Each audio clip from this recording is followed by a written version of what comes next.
ನಿಮ್ಮ ಹಳೆಯ ಚಿನ್ನದ ಒಡವೆನ ಅಧಿಕ ಬೆಲೆಗೆ ಮಾರಬೇಕೆ? ಆಟಿಕಾಗೆ ಕಾಲ್ ಮಾಡಿ 8880 ಅಟ್ಟಿಕಾ ಗೋಲ್ಡ್ ಕಂಪನಿ. ಜನತೆಗೆ ಮತ್ತು ದೇಶದ ಜನತೆಗೆ 80ನೇ ಸ್ವಾತಂತ್ರ್ಯೋತ್ಸವದ ಶುಭಾಶಯಗಳನ್ನು ಕೋರಲಿಕ್ಕೆ ಬಯಸ್ತೇನೆ. ಇದೇ ದಿನ ಕ್ರಾಂತಿವೀರ ಸಂಗೊಳ್ಳಿ ರಾಯಣ್ಣ ಅವರ ಕೂಡ ಜನ್ಮದಿನ ಕೂಡ. 15ನೇ ತಾರೀಕಿಗೆ ಅವರು ಹುಟ್ಟಿದ್ದು. ಕಾಕತಾಳೀಯ ಏನಪ್ಪ ಅಂತಂದರೆ ಸ್ವಾತಂತ್ರ್ಯ ಬಂದ ದಿನ ಅವರು ಹುಟ್ಟಿದ್ದು, ಕಾನ್ಸ್ಟಿಟ್ಯೂಷನ್ ಬಂದದ ದಿನ, ಜಾರಿಗೆ ಬಂದಂಥ ದಿನ ಅವರು ನೇಣಾಕಿದ್ರು. ಹಾಗಾಗಿ 26/1/1 ತಾರೀಕು ಅವರು ಹುಟ್ಟಿದ್ದಿನ, ನೇಣಿಗೆ ಗಲ್ಲಿಗೆ ಏರಿಸ್ಬಿಟ್ಟಂಥ ದಿನ, ಅವರು ಸತ್ತ ದಿನ. ಮತ್ತು ಅವರು ಹುಟ್ಟಿದ್ದು 15ನೇ ತಾರೀಕು, ಆಗಸ್ಟ್ 15ನೇ ತಾರೀಕು. ಹಾಗಾಗಿ ಕ್ರಾಂತಿವೀರ ಸಂಗೊಳ್ಳಿ ರಾಯಣ್ಣ ದೇಶ ಪ್ರೇಮ ಮತ್ತು ಸ್ವಾತಂತ್ರ್ಯಕ್ಕಾಗಿ ಹೋರಾಟ ಮಾಡಿದ್ದು. ಮತ್ತು ಕಿತ್ತೂರು ರಾಣಿ ಚೆನ್ನಮ್ಮನವರ ಬಂಟ, ಕಿತ್ತೂರು ರಾಣಿ ಚೆನ್ನಮ್ಮನವರ ಬಂಟ, ಅವರ ಅಂಗರಕ್ಷಕ ವಿಭಾಗದಲ್ಲಿ ಮುಖ್ಯಸ್ಥನಾಗಿದ್ದಂಥವ್ರು ಸಂಗೊಳ್ಳಿ ರಾಯಣ್ಣ. ನಾನು ಮುಖ್ಯಮಂತ್ರಿಯಾಗಿರುವಾಗ 2013ರಿಂದ 18 ಮುಖ್ಯಮಂತ್ರಿಯಾಗಿರುವಾಗ ಸಂಗೊಳ್ಳಿ ರಾಯಣ್ಣವರು ಹುಟ್ಟಿದಂಥ ಸ್ಥಳ ಸಂಗೊಳ್ಳಿ, ಅಲ್ಲಿ ಸರ್ಕಾರದಿಂದ 125 ಎಕರೆ ಜಮೀನು ಕೊಟ್ಟು ಸಂಗೊಳ್ಳಿ ರಾಯಣ್ಣವರ ಹೆಸರಿನಲ್ಲಿ ಒಂದು ಸೈನಿಕ ಶಾಲೆಯನ್ನು ಮಾಡಿದ್ದೇವೆ. ಜೊತೆಗೆ ಒಂದು ಮ್ಯೂಸಿಯಂ ಕೂಡ ಮಾಡಿದ್ದೇವೆ. ಅವರು ಅಲ್ಲೇ ಸೌದಿ ಹತ್ರ, ಸಂಗೊಳ್ಳಿ ಹತ್ರ. ಅವ್ರನ್ನ ಬ್ರಿಟಿಷ್ನವರು ವಿರುದ್ಧ ಹೋರಾಟ ಮಾಡ್ತಾರೆ ಕಿತ್ತೂರು ರಾಣಿ ಚೆನ್ನಮ್ಮನ. ಸಂಗೊಳ್ಳಿ ರಾಯಣ್ಣವರು ಪ್ರಮುಖವಾದಂಥ ಪಾತ್ರ ವಹಿಸ್ತಾರೆ. ಅವರು ಸಂಗೊಳ್ಳಿ ರಾಯಣ್ಣ ಕಿತ್ತೂರು ರಾಣಿ ಚೆನ್ನಮ್ಮನವರು ಬಂಧನ ಆದಮೇಲೆ ಇವರು ತಪ್ಪಿಸ್ಕೊಂಡು ಅಲ್ಲಿಂದ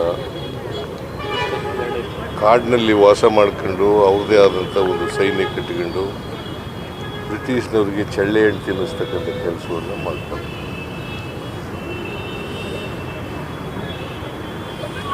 ಗೆರಿಲ್ಲಾ ಯುದ್ಧಗಳನ್ನು ಮಾಡ್ತಾರೆ.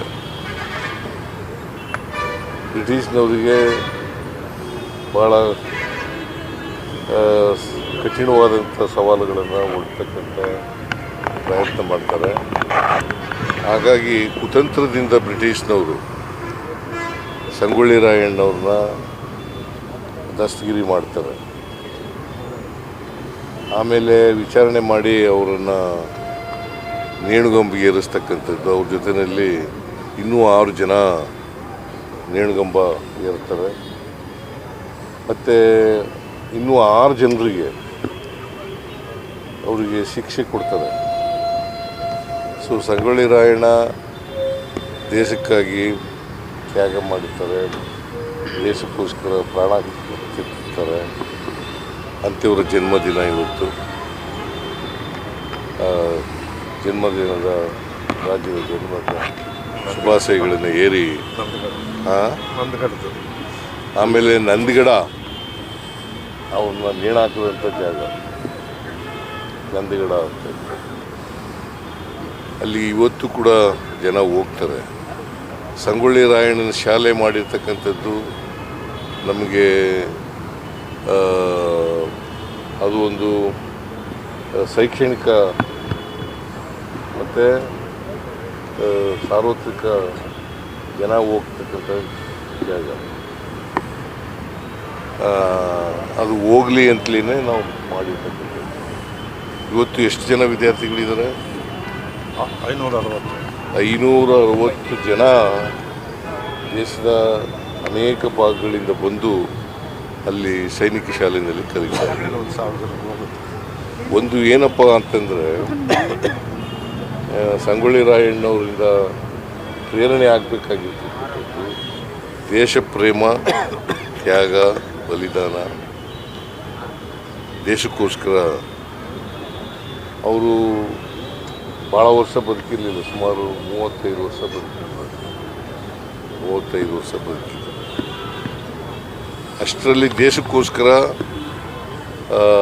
ಕಿತ್ತೂರನ್ನ ಸ್ವತಂತ್ರಗೊಳಿಸ್ಲಿಕ್ಕೋಸ್ಕರ ಹೋರಾಟ ಮಾಡ್ತಾರೆ.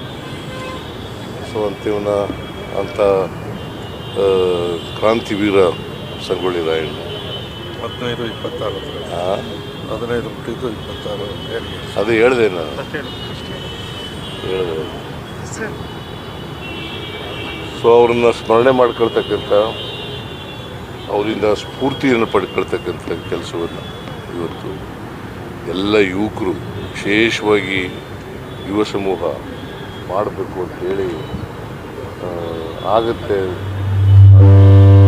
ಆಗಬೇಕು ಅಂತೇಳಿ ಹೇಳ್ತಾ ಅವರಿಗೆ ರಾಜ್ಯದ ಎಲ್ಲ ಜನರಿಗೆ ಅವರ ಶುಭಾಶಯಗಳು, ಹುಟ್ಟಿದ ಹಬ್ಬದ ಶುಭಾಶಯಗಳನ್ನು ಕೋರಿ ನಾನು ಕೂಡ ಇವತ್ತು ಮಾಲಾರ್ಪಣೆ, ಪ್ರತಿ ವರ್ಷ ಮಾಲಾರ್ಪಣೆ ಮಾಡ್ತೇನೆ, ಇವತ್ತು ಕೂಡ ಮಾಡಿದ್ದೇನೆ. ಅವರು ಸ್ಮರಿಸ್ಕೊಳ್ತಕ್ಕಂಥದ್ದು. ಸರ್, ರಾಜಕಾರಣದಲ್ಲಿ ಸಿದ್ದರಾಮಯ್ಯನವರು ಸೈಲೆಂಟ್ ಆಗಿಬಿಟ್ಟಿದ್ದಾರೆ ಅನ್ನೋಂಥ ಮಾತುಗಳು, ಚರ್ಚೆಗಳಿದ್ದಾವೆ. ನೀವು ಸೈಲೆಂಟ್ ಆಗಿದ್ದೀರಾ ಸರ್? ಸೈಲೆಂಟ್ ಆಗಿಲ್ವಲ್ಲ, ಮಾತಾಡಲ್ಲ ಜಾಸ್ತಿ ಅಷ್ಟೇ. ಹಾಗಂತೇಳಿ ಸೈಲೆಂಟ್ ಆಗಿದ್ದೀನಿ ಅಂತಲ್ಲ. ಈಗ ಸಂಗೊಳ್ಳಿ ರಾಯಣ್ಣವರ ಪ್ರತಿಮೆಗೆ ಹೂನಾರ ಹಾಕೋರು ಸೈಲೆಂಟ್ ಆಗಿರೋದ? ನಿನ್ನೆ ಅಸೆಂಬ್ಲಿಗೆ ಹೋಗಿದ್ದೆ, ಸೈಲೆಂಟ್ ಆಗಿರೋದ? ಪುಸ್ತಕ ಬಿಡುಗಡೆ ಮಾಡೋದು, ಮೊನ್ನೆ ಪುಸ್ತಕ ಬಿಡುಗಡೆ ಮಾಡಿದೆ, ಸೈಲೆಂಟ್ ಆಗಿರೋದು. ಆದರೆ ಸಿದ್ದರಾಮಯ್ಯನವರು ಸೈಲೆಂಟ್ ಆಗಿದ್ದಾರೆ ಅನ್ನೋದು ಮಾತಾಡೋದಕ್ಕಿಂತ ಸೈಲೆಂಟ್ ಆಗಿದ್ರೇನೆ ತುಂಬ ಯೋಚನೆಗಳನ್ನು ಮಾಡ್ತಾ ಇರ್ತಾರೆ ಅನ್ನುವಂತಹ ಮಾತು ಕೂಡ ರಾಜಕೀಯ ವಲಯದಲ್ಲಿದೆ ಸರ್. ಹಾಗೇನಿಲ್ಲ, ನಾನು ಈಗ ಮುಖ್ಯಮಂತ್ರಿ ಅಲ್ಲ. ಮುಖ್ಯಮಂತ್ರಿ ಅಲ್ಲದೆ ಇರೋದ್ರಿಂದ, ಮುಖ್ಯಮಂತ್ರಿ ಆಗಿದ್ದಾಗ ಈ ರಾಜ್ಯದ ಜವಾಬ್ದಾರಿ, ಈಗ ಜವಾಬ್ದಾರಿ ಇಲ್ಲ. ಶಾಸಕ ಬರೀ ನಾನು ಶಾಸಕ. ಏನೇ ವಿದ್ಯಮಾನಗಳಾದರೂ ಕೂಡ ಮಾಜಿ ಮುಖ್ಯಮಂತ್ರಿಗಳು ಸೈಲೆಂಟ್ ಆಗಿದ್ದಾರೆ, ತಟಸ್ಥರಾಗಿದ್ದಾರೆ ಅನ್ನುವಂಥ ಚರ್ಚೆ ಅಂತ ಪತ್ರಿಕೆಯವರು ಬರೀತಾ ಇದ್ದಾರೆ. ಸರ್, ಈಗ ಸರ್, ಅಹಿಂದ ಚಳವಳಿಯ ಮುಂದುವರಿಸುವ ವಿಚಾರದ್ದೇನಾಯ್ತು? ಅಹಿಂದ ಚಳವಳಿ ಮುಂದುವರಿಸುವಂಥ ವಿಚಾರದಲ್ಲಿ ತಮ್ಮ ಪಾತ್ರಗಳೇನು, ಮುಂದೆ ಹೆಂಗೆ ಅಂತ? ಅಹಿಂದ ಇದೇ ಸಂಘಟನೆ ನಡೀತಾ ಇದೆ. ಶೋಷಿತ ವರ್ಗಗಳು ಹೆಸರಿನಲ್ಲಿ ಅಹಿಂದ ಸಂಘಟನೆ ನಡೀತಾ ಇದೆ. ಈಗ 6ನೇ ತಾರೀಕು ಹಿಂದುಳಿದ ಜಾತಿಗಳ ಒಕ್ಕೂಟದ ವತಿಯಿಂದ 25ನೇ ವರ್ಷ ಆಗಿರ್ತಕ್ಕಂಥದ್ದು. ಅದಕ್ಕೆ ಹಿಂದುಳಿದ ಜಾತಿಗಳ ಒಕ್ಕೂಟ 25, ನಾನು ಅದರಲ್ಲಿ ಭಾಗವಹಿಸ್ತಾ ಇದ್ದೀನಿ. ಸರ್, ಸಂಪುಟದಲ್ಲಿ ಒಂದು ಸ್ಥಾನ ಖಾಲಿ ಇದೆ ಸರ್, ಮಹಿಳೆಗೆ ಸ್ಥಾನ ಕೊಟ್ಟಿಲ್ಲ ಅಂತ ಹೇಳಿ ಬಿಜೆಪಿಯವರು ಮೊನ್ನೆ ಪ್ರತಿಭಟನೆ ಮಾಡ್ತಾ ಇದ್ದಾರೆ. ಒಂದು ಉತ್ತರ ಕರ್ನಾಟಕದ ಕುರುಬ ಸಮುದಾಯಕ್ಕೂ ಕೂಡ ಆದ್ಯತೆಯನ್ನು ಕೊಡಬೇಕು, ಪ್ರಾತಿನಿಧ್ಯ ಕೊಡಬೇಕು ಅನ್ನೋ ಕೂಗು ಕೂಡ ಇದೆ. ಬಿಜೆಪಿಯವ್ರಿಗೆ ಯಾವ ನೈತಿಕ ಹಕ್ಕಿದೆ?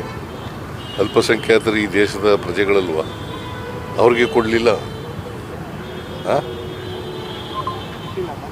ನಾವು ಮಹಿಳೆಯರಿಗೂ ಕೊಡ್ತೀವಿ, ಮಹಿಳೆಯರಿಗೆ ಕೊಡ್ತೀವಿ ಅಂತ ಮಾತುಗಳಿಲ್ಲ.